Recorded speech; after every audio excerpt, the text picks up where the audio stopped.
नमस्कार श्रोताओं, आप सुन रहे हैं भूतिया जंगल की कहानी। मैं हूं दीपक, आपका मेजबान। आज हम आपको ले जाने वाले हैं एक ऐसे जंगल की गहराइयों में जहां डर और रहस्य का साम्राज्य है। और मैं हूं अंजलि।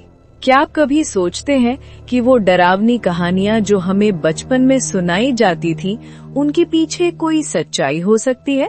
आज हम एक ऐसी ही कहानी पर बात करेंगे जो शायद आपके रोंगटे खड़े कर दे। बिल्कुल अंजलि, हमारी आज की कहानी एक छोटे से गांव और उसके पास के एक भूतिया जंगल की है। ऐसा जंगल जहां जाने से लोग डरते थे, जहां रात के अंधेरे में अजीब आवाजें सुनाई देती थीं। इस गांव में रहता था एक बच्चा, नाम था उसका रवि।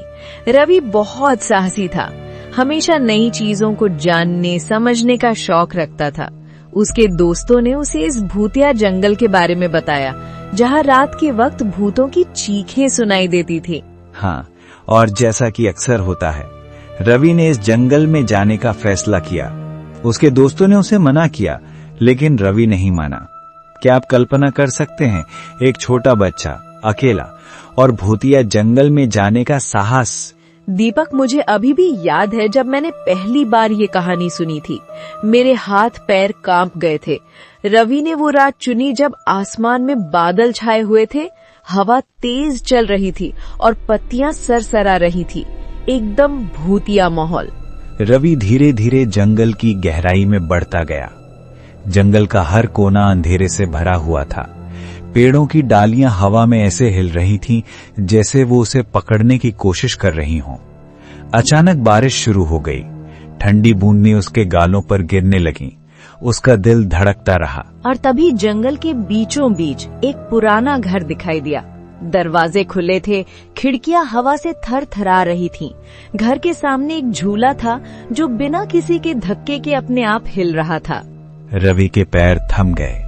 उसका दिल जोर जोर से धड़कने लगा।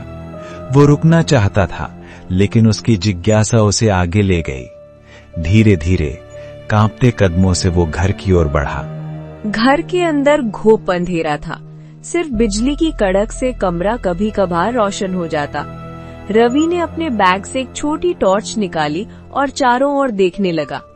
कमरे में धूल भरे फर्नीचर, पुरानी तस्वीर के फ्रेम और कोनों में जाले थे। और तभी एक आवाज गूंजी, कौन है वहां? रवि का खून जम गया। उसने फिर से सुना, कौन है? आवाज पहले से और भी स्पष्ट थी। रवि ने अपनी हिम्मत जुटाई और कांपते हुए आवाज में कहा, मैं रवि हूँ। मुझे ये जानना था कि क्या ये जंगल सचमुच भूतिया है? तभी एक कोने से एक आकृति बाहर आए। एक बूढ़ा आदमी जिसके बाल सफेद थे, चेहरे पर गहरी लकीरें थीं और आंखें, ऐसी आंखें जो कई युगों की कहानियां बयान करती थीं। बूढ़े आदमी ने मुस्कुराते हुए कहा, तुम्हें डरने की कोई जरूरत नहीं है बेटे, मैं कोई भूत नहीं हूँ। यहाँ कोई भूत नहीं है, बस एक पुरानी भुलाई हुई कहानी है। उस बूढ़े ने रवि को एक कहानी सुनाई। कई साल पहले इस जंगल में एक राजा और रानी रहते थे। उनका एक बेटा था, युवराज, जो एक दिन जंगल में खो गया। राजा रानी ने हर जगह उसकी तलाश की, लेकिन वो कहीं नहीं मिला। निराश होकर राजा रानी ने इस जंगल को भूतिया करार दे दिया। उन्होंने अफवाहें फैलाई कि जंगल में भूत हैं, ताकि लोग वहां न जाएं। वो नहीं चाहते थे कि कोई और बच्चा इस तरह खो जाए। लेकिन असली रहस्य ये था कि युवराज वास्तव में वापस आया था। वो इसी घर में रह रहा था, छिपकर, अकेला। जंगल ने उसे बहुत कुछ सिखाया था, शक्ति, धैर्य, प्रकृति के साथ जीना। वो राजमहल वापस नहीं जाना चाहता था। जब बूढ़े व्यक्ति ने अपनी बात खत्म की, रवि ने अचानक महसूस किया, वो बूढ़ा व्यक्ति वही युवराज था। हाँ, वो बूढ़ा व्यक्ति जिसने रवि को कहानी सुनाई, वही युवराज था जिसने अपना जीवन इस जंगल में बिताया था। उसने रवि से कहा, मैंने वर्षों से देखा है कि कैसे लोग इस जंगल से डरते हैं। मैंने कभी सच्चाई नहीं बताई क्योंकि मुझे शांति से रहना पसंद था। लेकिन तुम इतने छोटे हो और फिर भी इतनी हिम्मत दिखाई।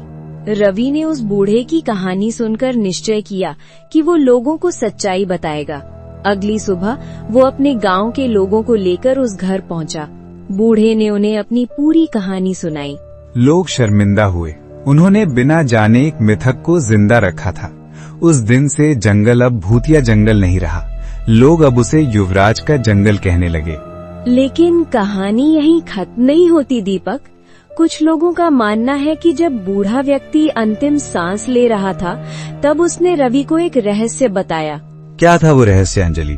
उसने कहा कि जंगल में वाकई कुछ है, कोई शक्ति जो प्रकृति से जुड़ी है, कुछ ऐसा जो आम इंसानों की समझ से परे है, कुछ ऐसा जिसने युवराज की रक्षा की और उसे शक्ति दी। वो शक्ति आज भी वहाँ मौजूद है। और क्या ये सच है? कोई नहीं जानता, लेकिन कहते हैं कि पूर्णिमा की रात जब आप जंगल में जाते हैं और बहुत ध्यान से सुनते हैं, तो आपको युवराज की आवाज सुनाई देती है, जो आपसे कहती है, डरो मत, प्रकृति का हिस्सा बनो। ये कहानी हमें सिखाती है कि हमारा डर अक्सर हमारी अज्ञानता से आता है। जब हम सच्चाई को जानते हैं तो डर गायब हो जाता है। और शायद हम सबके अंदर एक रवि है जो डर के बावजूद सच्चाई की तलाश करना चाहता है। प्रिय श्रोताओं, भूतिया जंगल की कहानी के इस एपिसोड के लिए आपका बहुत बहुत धन्यवाद। क्या आप भी किसी भूतिया जंगल के रहस्य को खोजने की हिम्मत रखते हैं? अगले हफ्ते हम आपके लिए लेकर आएंगे एक और रोमांचक कहानी। तब तक के लिए अंधेरे से मत डरिए, क्योंकि कभी कभी वहीं सच्चाई छिपी होती है। मैं हूँ दीपक और मैं हूँ अंजलि। धन्यवाद आपका और शुभ रात्रि।